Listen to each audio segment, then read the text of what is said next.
My name is Leo, and the year was 1928. I was a boy of 10, small for my age, with knees perpetually scraped from clambering over rocks, and a mind that constantly wandered beyond the dusty confines of our small family farm in the Anatolian hills. While other boys dreamed of becoming shepherds or joining the army, my head was filled with ancient beasts and the vast, incomprehensible stretches of time. This wasn't because I was a scholar, no. It was because my grandfather, Baba Ismail, was a storyteller, but his tales weren't of heroes or mythical creatures. His stories were of bones, old bones, bones that spoke of beginnings. Our village, a tiny cluster of mud brick houses clinging to the sun-baked slopes, didn't even have a proper name on most maps, just a dot near the larger town of Cherkesh. Life there was hard, simple, and rooted in the ancient rhythms of the land. Days were marked by the braying of donkeys, the distant calls of shepherds, and the rhythmic sound of grain being ground in the communal mill. Everyone knew everyone, and a stranger was a rare event, observed with cautious curiosity. It was a world of living tradition, where the echoes of Hittite empires and Roman roads were just part of the everyday scenery.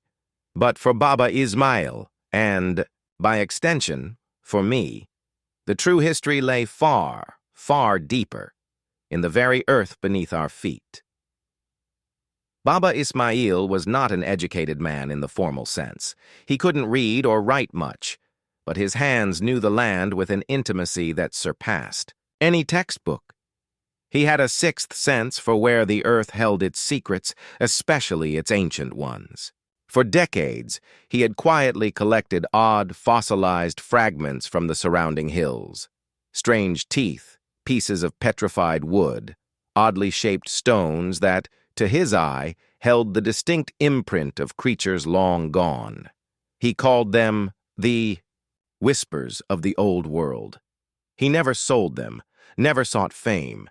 He simply gathered them, cleaned them with reverence, and stored them in old wooden crates in his small, dusty shed, each piece a fragment of a story only he could hear. I was his only apprentice, his shadow.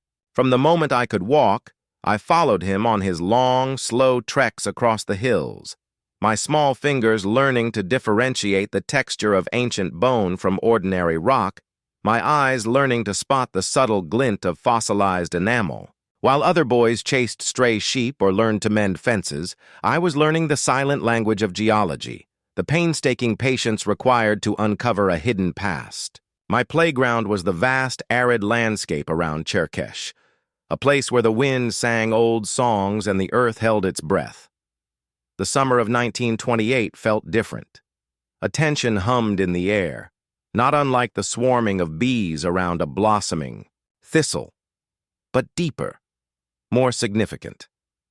For months, Baba Ismail had been drawn to a particular rocky outcrop, a seemingly unremarkable section of the hills known locally as Kuru Dere, Dry Creek. He spoke of a feeling, a persistent pull, from the earth like an old friend calling to him.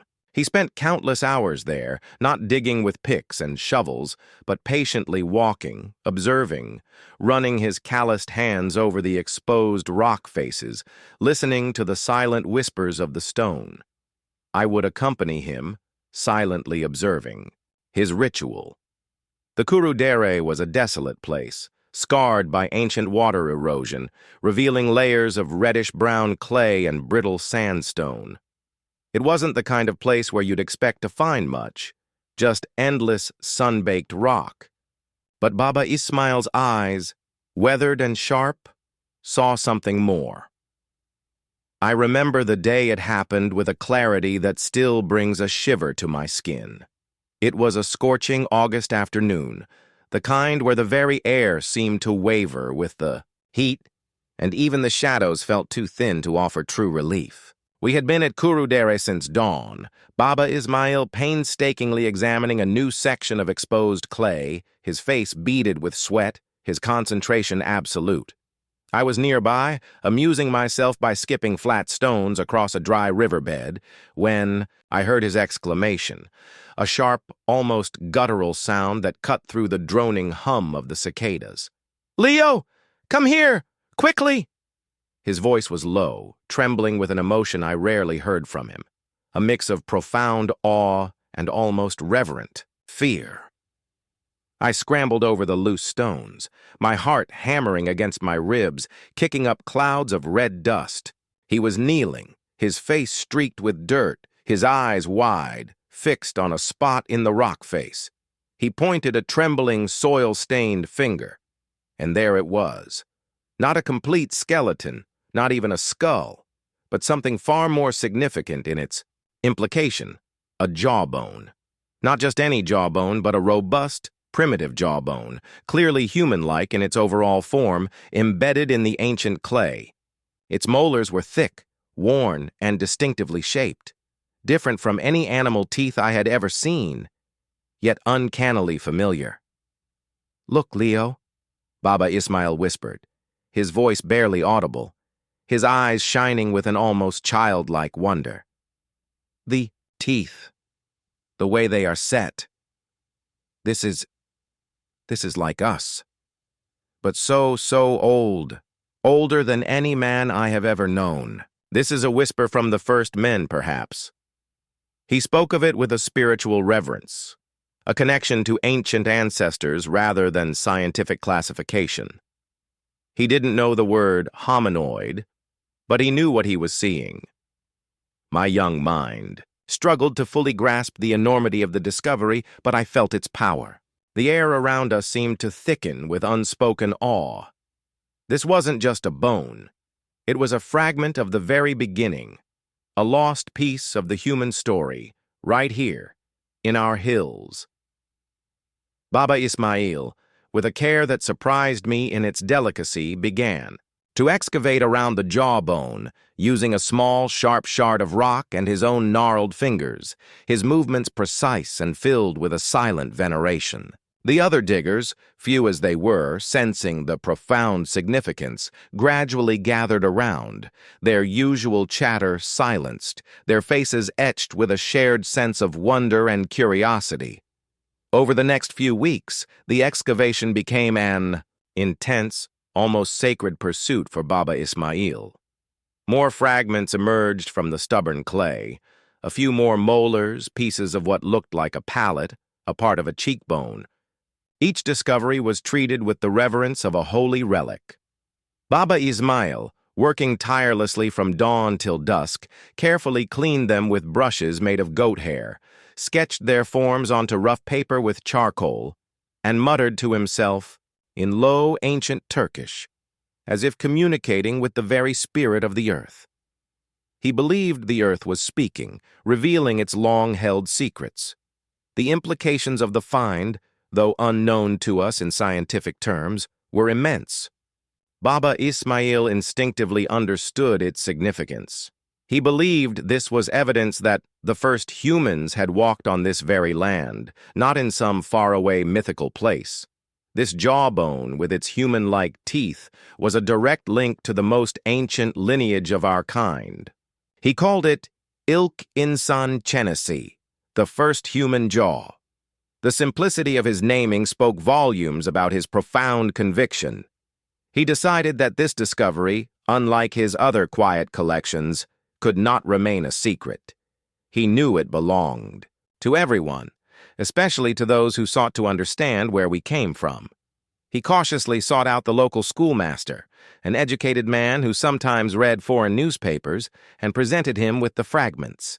The schoolmaster, a man of letters rather than bones, was initially skeptical, but Baba Ismail's unwavering conviction and the undeniable appearance of the jawbone slowly swayed him. He agreed to contact the university in Istanbul to seek out scholars who might understand the true value of Baba Ismail's whispers from the old world. But with discovery, even one born of such pure intent, came new challenges. The concept of human origins was a complex and often contentious field, even in the fledgling scientific communities of Turkey. The idea that such an ancient, human-like fossil could be found in Anatolia, a region not then considered a major cradle of human evolution, was bound to be met with skepticism. My father, who had heard of the European scientists and their debates over a Greek fossil called Ouranopithecus, warned Baba Ismail that academics could be a stubborn lot. Baba Ismail, though he understood nothing of scientific paradigms or academic rivalries, possessed an unshakable faith in what the earth had shown him. He carefully prepared the precious fragments, wrapping them in soft linen, and entrusted them to the schoolmaster for transport to Istanbul. He often let me help, carefully cleaning the dirt from the plaster cast the schoolmaster made, organizing his crude charcoal sketches. I saw the quiet fire in his eyes, the unwavering conviction that he held a piece of vital truth in his hands, even if the world wasn't yet ready to believe him. "The earth does not lie, Leo," he would say, peering at a molar through his magnifying glass, fashioned from an old bottle. "It simply reveals its truths slowly, piece by painstaking piece. And sometimes it demands that we learn to listen with new ears and see with new eyes." His words resonated deeply within me, embedding themselves in my young consciousness. The initial communications from Istanbul were cautious, filled with academic jargon that meant little to us. They spoke of preliminary examination, comparative morphology, and the need for further analysis. But there was a hint of intrigue, a recognition that this was not just another animal fossil. A young, relatively unknown paleontologist from Istanbul University, a Dr. Mehmet Demir, was assigned to the case. He was said to be open-minded, with a reputation for challenging conventional thought. Autumn draped a melancholic cloak over the Anatolian hills, and with it came a chilling silence from Istanbul. The precious fragments of ilk insan chenesi, the jawbone, the teeth, the subtle cranial pieces, were now far from our dusty. Shed in Cherkesh, housed in the sterile laboratories of Istanbul University. My grandfather, Baba Ismail, though a man of unshakable faith in the earth's whispers, carried a quiet tension in his shoulders. He knew the world beyond our village, the world of formal scholars and rigid theories, was a different kind of terrain, one where the truth of a simple bone could be buried under layers of academic skepticism. Life in our village tried to resume its rhythm, but for me, nothing was truly the same. The very dust beneath my bare feet felt imbued with the ancient story we had unearthed.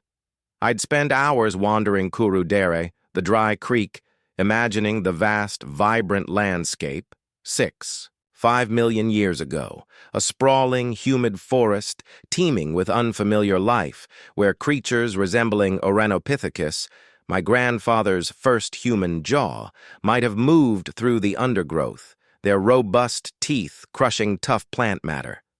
My mind, now a fertile ground for my grandfather's lessons and the images from the few tattered books the schoolmaster possessed, conjured vivid pictures of a world long vanished, a world where our most distant ancestors took their first tentative steps. The wait for news from Istanbul was agonizing. Each passing week felt like a year. Baba Ismail would sit by the hearth in the evenings, tracing patterns in the dying embers, his face etched with a quiet anxiety I rarely saw. He had sent the fragments with such conviction, such hope, and now the silence was deafening. My own small heart swelled with a fierce impatience. I wanted them to see what Baba Ismail saw, to believe what he knew in his bones. Finally, a letter arrived, brought by the village courier on his weekly trip from Cherkesh.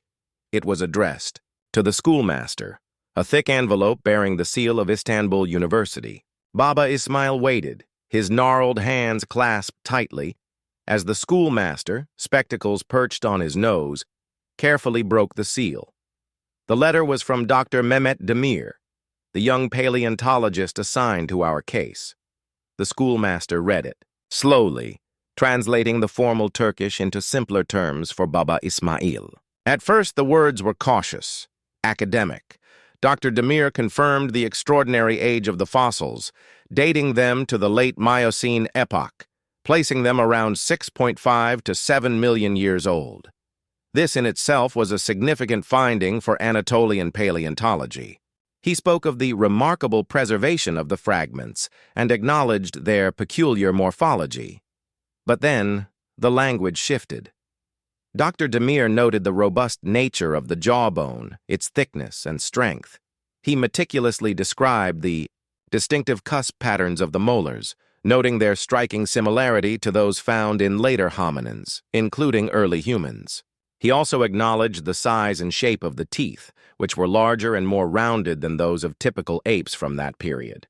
He conceded that these features were highly suggestive of a hominoid lineage, an evolutionary path leading towards humans, rather than simply being an ape. My grandfather listened, his eyes wide, a faint, almost imperceptible smile playing on his lips. He didn't understand the scientific jargon, but he understood the essence. They saw what he saw. They recognized the human-like qualities in his first human jaw. However, the letter continued, outlining the immense challenges and skepticism Dr. Demir faced within the broader scientific community. He referenced the ongoing debates concerning Ouranopithecus found in Greece, and how that European fossil, despite its striking hominoid features, was still largely dismissed by influential European and American paleontologists. The prevailing out-of-Africa theory, which posited that all early human ancestors evolved solely on the African continent, was deeply entrenched. To suggest a separate or even parallel evolutionary path in Europe or Asia was considered almost heretical. Dr. Demir explained that while his preliminary analysis was compelling, the lack of more complete skeletal remains, particularly a full skull, or evidence of bipedalism like a pelvis or limb bones, made it difficult to definitively classify ilk insan chenesi as a hominoid ancestor. Without such proof, he wrote, it risked being relegated to the category of a large specialized Miocene ape, a mere evolutionary dead end, rather than a direct ancestor. He admitted that the academic pressure was immense, and that some of his senior colleagues were already openly dismissive of the Anatolian find, seeing it as a sensational but ultimately unproven claim that merely echoed the Ouranopithecus controversy. "They are stubborn, Leo," Baba Ismail murmured, after the schoolmaster finished reading, a shadow passing over his face. "They want the earth to speak only what they wish to hear, but the earth holds its own truths." He understood, without knowing, the scientific specifics, that his discovery was challenging a deeply held belief, and that such challenges were rarely welcomed with open arms. Dr. Demir, however, was not giving up. He expressed his strong personal conviction in the significance of ilk insan chenesi. He asked Baba Ismail for a detailed map of the Kuru Dere site and for any further fragments, however small, that might be found. He proposed a future visit to Turkesh himself to examine the dig site firsthand and perhaps oversee a more extensive excavation. He also cautiously hinted at a growing, if quiet, movement within some scientific circles that was beginning to question the rigidity of the out-of-Africa hypothesis, suggesting that early hominoid evolution might have been more geographically widespread and complex than previously thought. This was a crack, a nascent willingness to consider alternative scenarios, but it was still a very small one.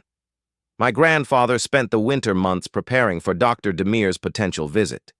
He meticulously organized his charcoal sketches, refined his understanding of the specific layers of clay at Kuru Dere, and even carved small wooden models of the jawbone fragments, trying to show with his hands the truth he saw.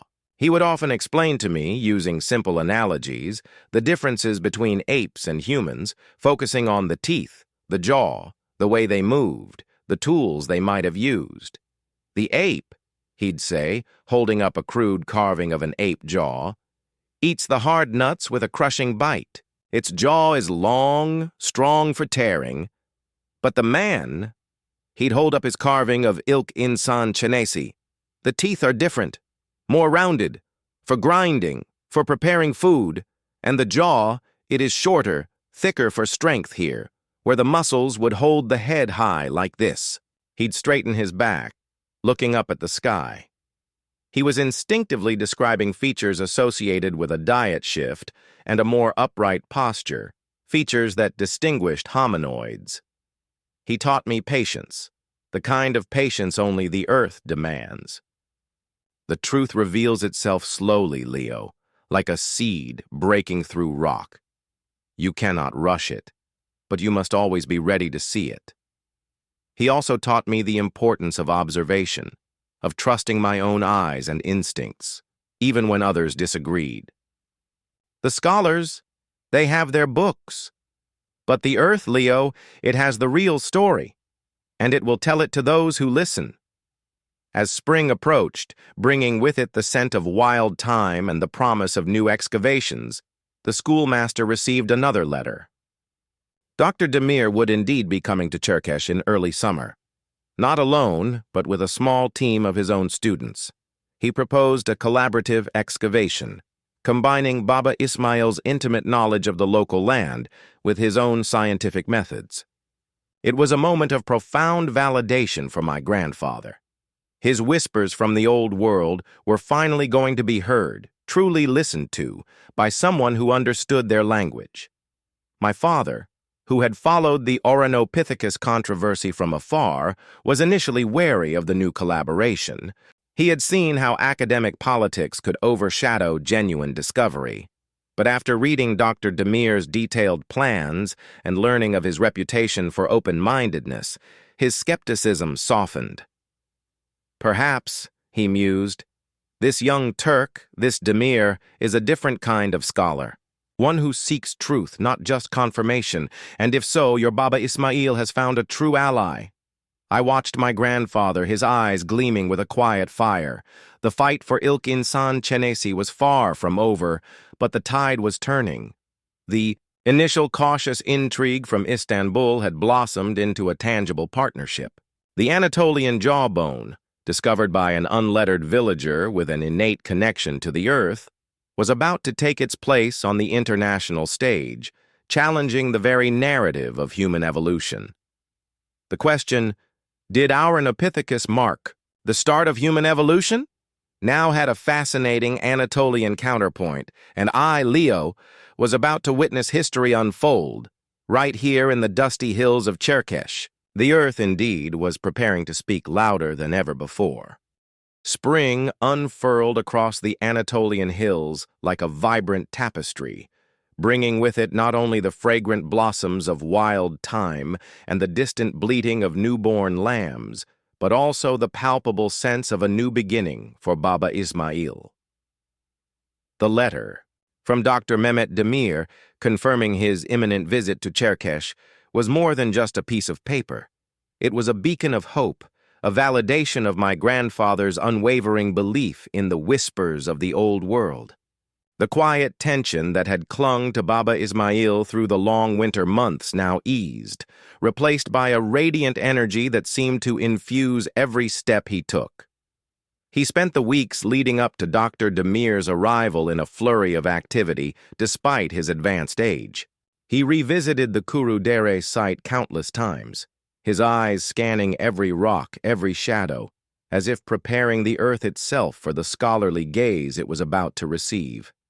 He meticulously refined his charcoal sketches of the jawbone fragments, adding new annotations based on Dr. Demir's observations, trying to bridge the gap between his intuitive knowledge and the formal language of science. He even enlisted the help of the schoolmaster to draft letters to the few other scholars in Turkey who had shown a tentative interest in the Cherkesh finds, hoping to lay the groundwork for a broader acceptance. I was his constant companion, his eager assistant.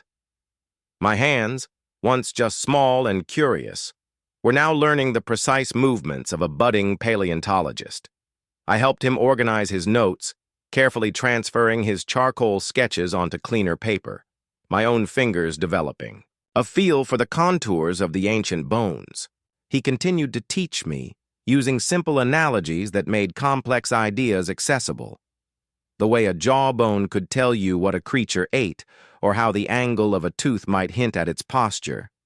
He emphasized the sacred trust of uncovering history, reminding me that each fragment held a piece of a story that demanded to be heard. The summer arrived, bringing with it the relentless Anatolian sun, baking the landscape to a golden crisp. And then the day came. A dust cloud on the horizon, growing steadily larger, announcing the arrival of Dr. Demir. He rode into our village not on a donkey, but in a sturdy, albeit dusty motor car, a marvel of modern engineering that drew every villager to their doorsteps. With him were two young students, men barely older than me, with eager faces and notebooks clutched in their hands. Dr. Mehmet Demir was younger than I expected, perhaps 30, with sharp, intelligent eyes that held a surprising warmth. He was dressed practically in a light linen suit that was already creased from the journey. He greeted Baba Ismail with immense respect, bowing slightly and clasping my grandfather's gnarled hand with genuine deference. "Baba Ismail," he said, his voice earnest, "it is an honor to meet the man who listened to the earth's deepest whispers. Your discovery has already sparked a quiet revolution." My grandfather, usually reserved with strangers, beamed, his eyes crinkling at the corners. The bond between them, despite their vastly different backgrounds, was immediate and profound, built on a shared reverence for the truth buried beneath the earth. The next few weeks were a flurry of intense, focused activity. Dr. Demir and his students, aided by Baba Ismail's intimate knowledge of Kuru Dere and a larger team of local diggers, began a more systematic excavation. They used new tools, more precise picks, specialized brushes, even a primitive surveying instrument to map the site with meticulous accuracy. The dig expanded, revealing wider sections of the Miocene epoch, layer by painstaking layer. Dr. Demir was methodical and tireless. He verified Baba Ismail's initial observations, meticulously examining the exposed strata, confirming the incredible age of the fossil-bearing layers. He spent hours with the fragments of Ilk Insan Chenesi, comparing them to casts of other hominoids and apes from collections in Istanbul. He measured, photographed, and sketched, his notes filling dozens of pages. He confirmed the robust nature of the jawbone and the distinctive cusp patterns of the molars, noting their undeniable similarity to hominin teeth. "Baba Ismail," he explained one afternoon, holding up a fragment of the jawbone, "your observations were remarkably accurate. The structure of this jaw, the size of the teeth, it points strongly towards a creature that was evolving in a different direction than the great apes. It suggests a diet that required more grinding, perhaps incorporating seeds or tubers, rather than just soft fruit or tough leaves." He also spoke of the potential for a more varied diet, a key evolutionary step for early hominins. My grandfather, though he didn't grasp all the scientific terms, understood the core message. The jawbone was speaking. It was telling them a story of a creature that was becoming more like us. However, the challenges remained. The international scientific community, particularly the influential paleontologists in Europe and America, continued to cling to the out-of-Africa theory with fierce loyalty. Dr. Demir received a stream of polite but firm letters expressing skepticism. They reiterated the need for definitive proof of bipedalism and a larger brain size. They argued that even with the jaw and cranial fragments, Ilk Insan Chenesi could still be interpreted as a specialized, large ape, an evolutionary side branch, rather than a direct ancestor to humans. They continued to dismiss the Greek Ouranopithecus, with similar arguments forming a formidable intellectual front. Dr. Demir, though frustrated, was not discouraged. He used the skepticism as motivation. He understood that to challenge such an entrenched theory, they needed overwhelming, irrefutable evidence. He focused the excavation efforts on deeper, previously untouched sections of the Kurudere site, hoping to unearth more complete remains. He was particularly interested in finding evidence of postcranial bones, anything that could speak to how ilk insan chenesi moved. I worked closely with Dr. Demir's students, learning the formalized methods of scientific excavation. They taught me how to properly map a dig site, how to use plaster of Paris for delicate casts, and how to meticulously record every piece of data. They were kind, patient, and full of their own infectious enthusiasm.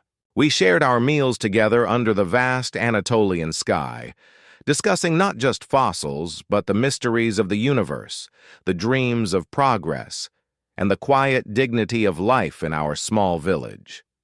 I began to see myself not just as Baba Ismail's grandson, but as a part of a larger scientific endeavor, a bridge between the wisdom of the earth and the knowledge of the academies.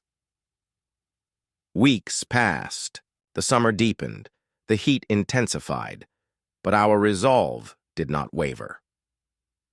The diggers, inspired by Dr. Demir's dedication and Baba Ismail's quiet leadership, worked tirelessly.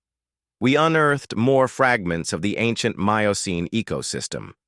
The bones of gazelles, giraffes, even saber-toothed cats, painting a vibrant picture of a prehistoric savanna. Each find was a testament to the richness of the site, further solidifying its importance in understanding ancient life.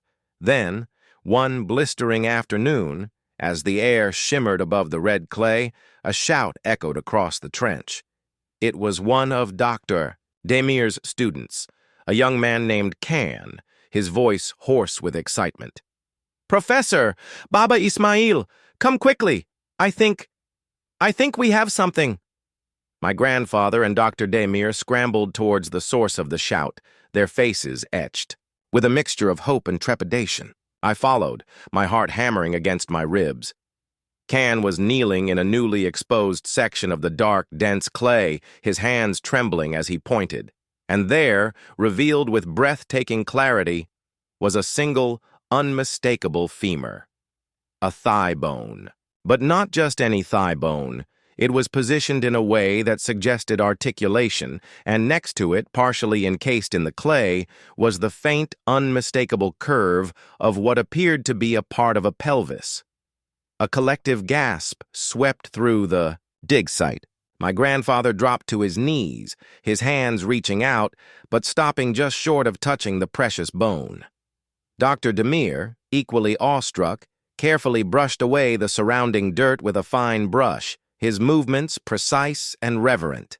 "A femur, Baba Ismail," Dr. Demir whispered, his voice thick with emotion. "And a pelvis, not complete, but enough.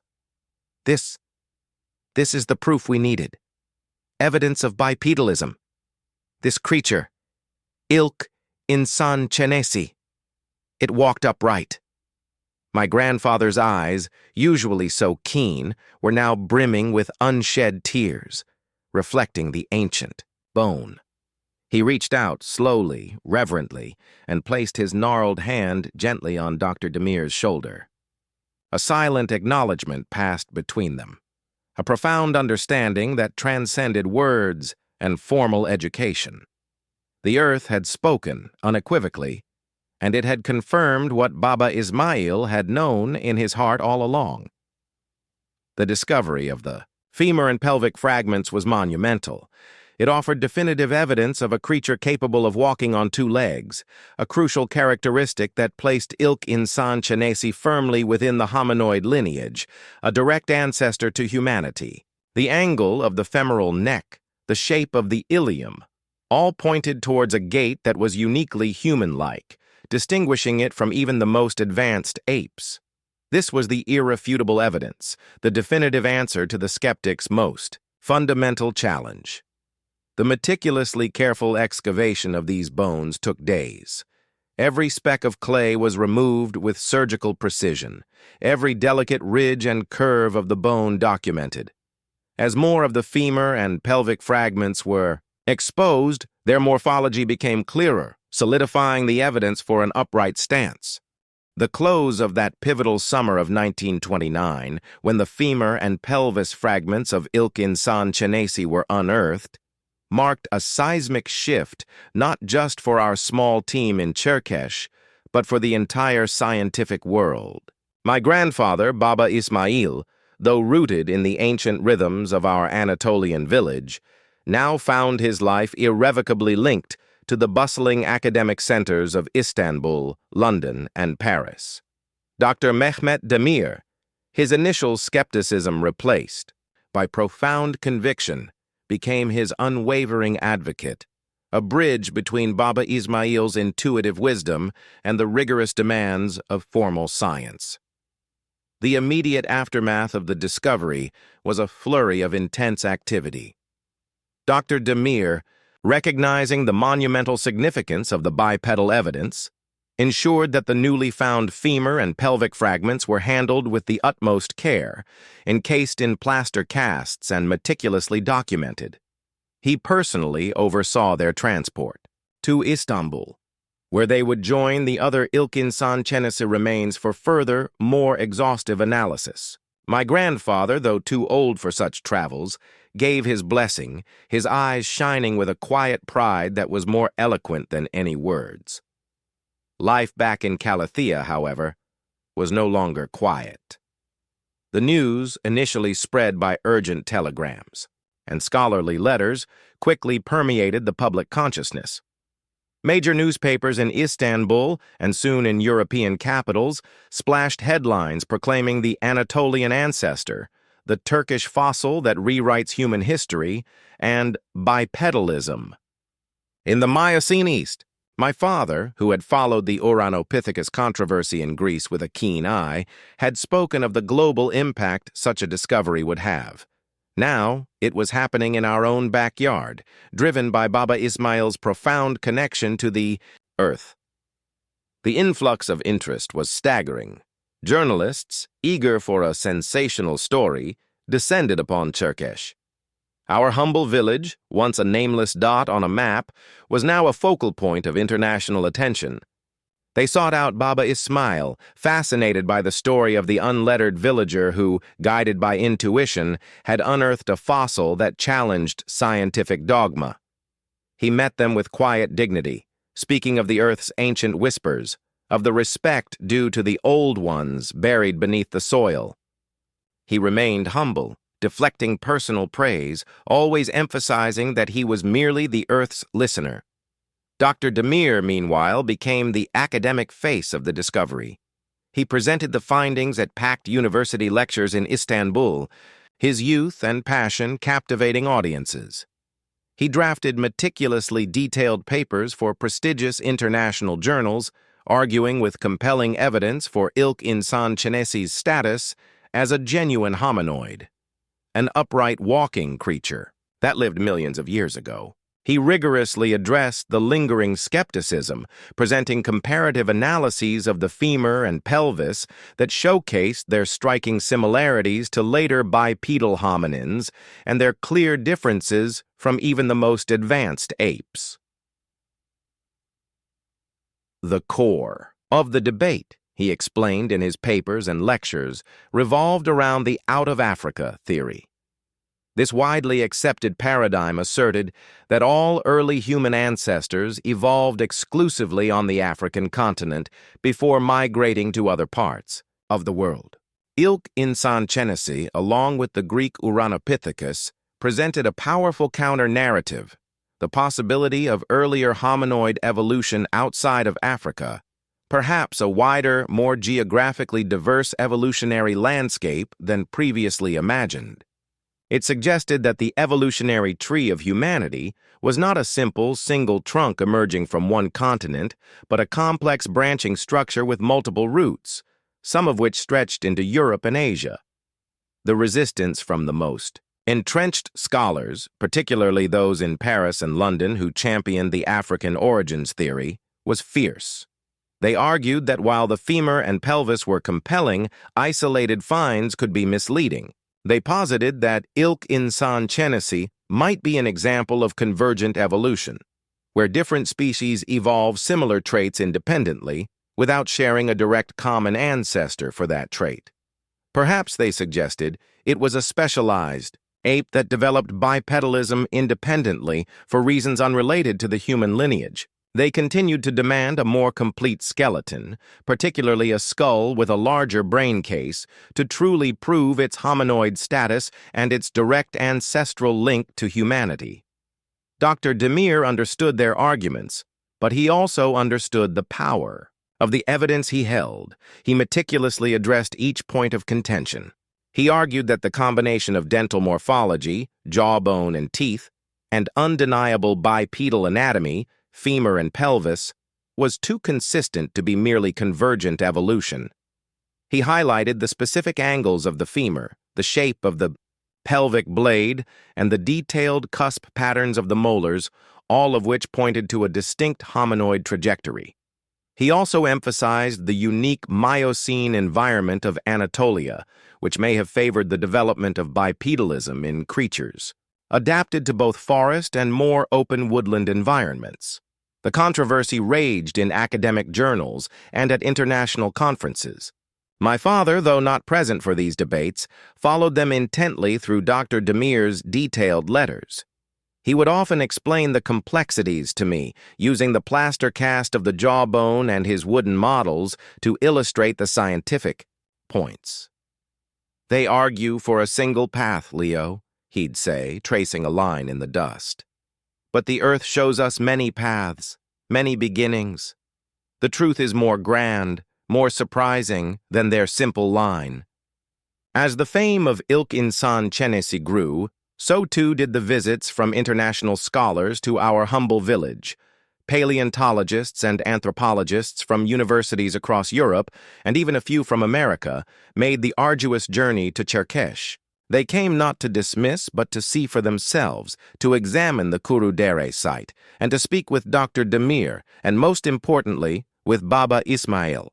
My grandfather, unperturbed by their academic robes and complex questions, would patiently lead them through the dig site, pointing out geological layers, explaining the context of the finds, his knowledge of the Earth's language undeniable.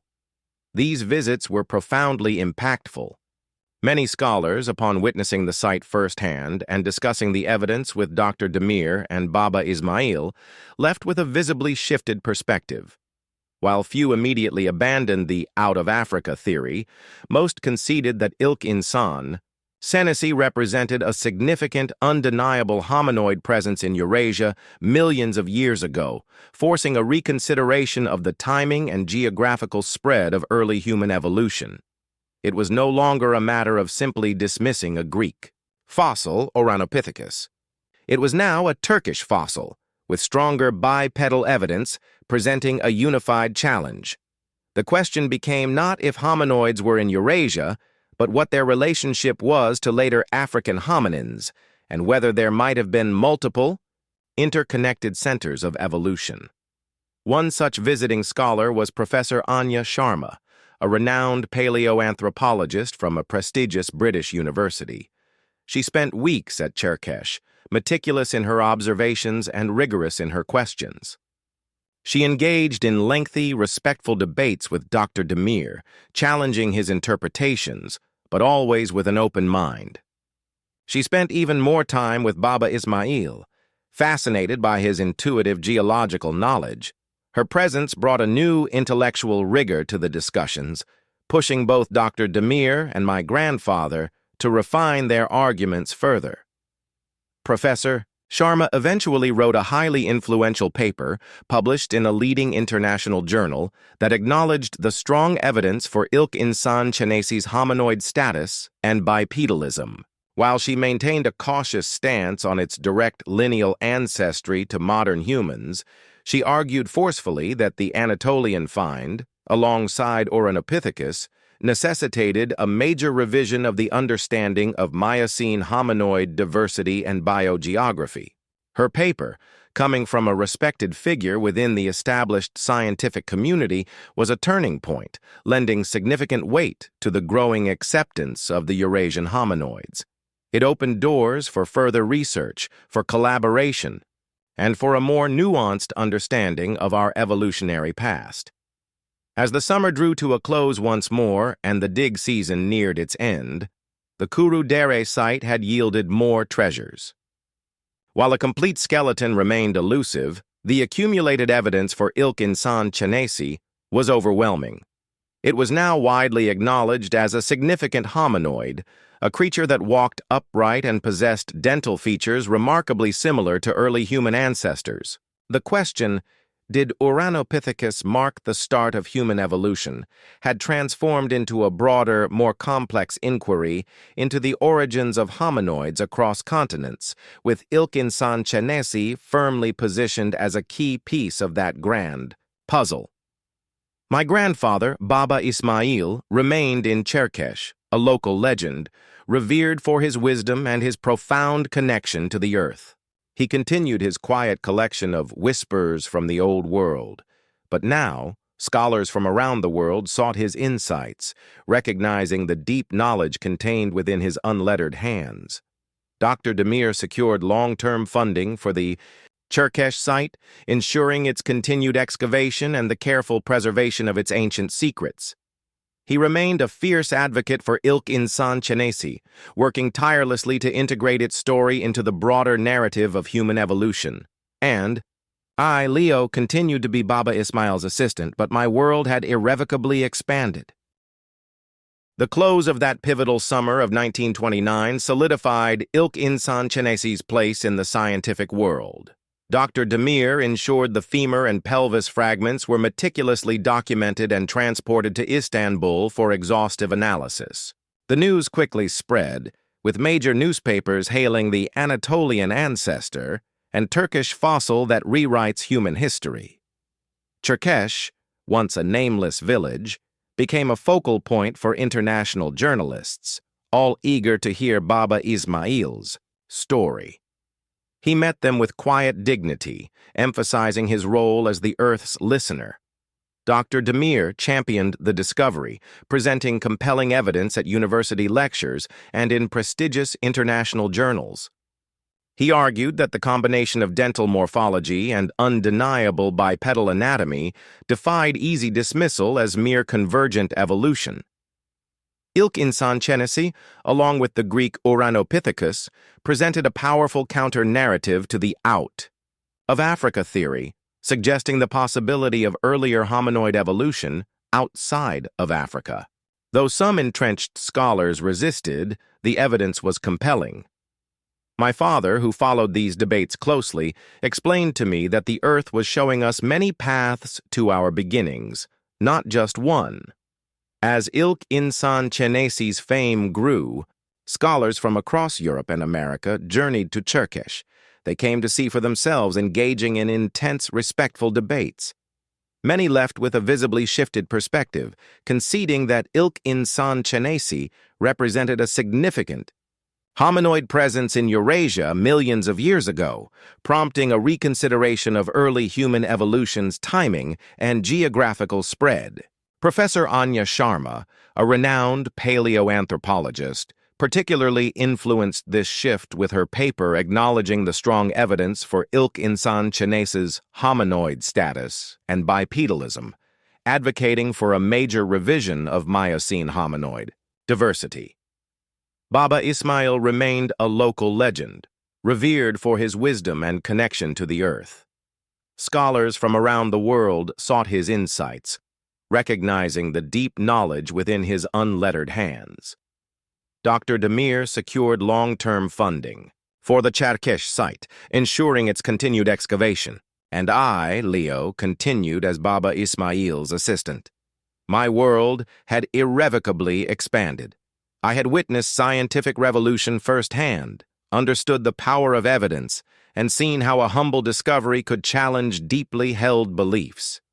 The bleak, dusty Anatolian hills, once just my playground, were now a testament to humanity's incredible, sprawling past. The question, did Ouranopithecus mark the start of human evolution, now had a fascinating, complex answer, one that began not just in Africa, but perhaps right here in the ancient, sun-baked earth of Anatolia. My own path, I knew, was now inextricably linked to this grand unfolding narrative of human origins, a story I was destined to help tell.